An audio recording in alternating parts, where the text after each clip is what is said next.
हल्का assembly Mudhole BRS उम्मीदवार जी विठल रेड्डी ने कुंबर मंडल के मवाजियात में घर घर वसई तशहीर के दौरान कहा कि तमाम राय दहिंदगान बीआरएस पार्टी के हक में तायद करते हुए बीआरएस पार्टी के इंतखाबी निशान कार को वोट डालें, क्योंकि केसीआर के दौरे इख्तिदार में कई अवामी फलाही स्कीमात के जरिए हर तबके की अवाम को फायदा पहुंचाया गया है।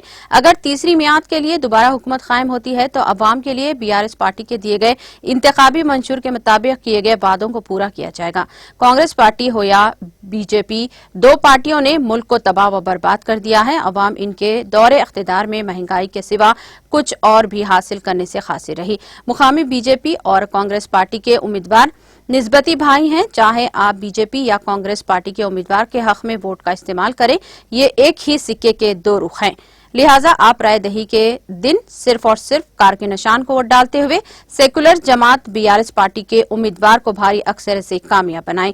इस मौके पर कुबर मंडल के रजनी तांडा के बीजेपी और कांग्रेस पार्टी के कई कायदीन व कारकुनान ने रुकने असम्बली जी विठल रेड्डी की क़ियादत में बीआरएस पार्टी में शमूलियत इख्तियार कर ली। इस मौके पर सीनियर कायदीन रामा देवी, शंकर चौहान, मंडल सदर अनिल, पीएसीसी चेयरमैन गंगा चरण, रजनी, सरपंच साहब राव और एमपीटीसी और सरपंच व कारकुनान की कसी तादाद ने शिरकत की।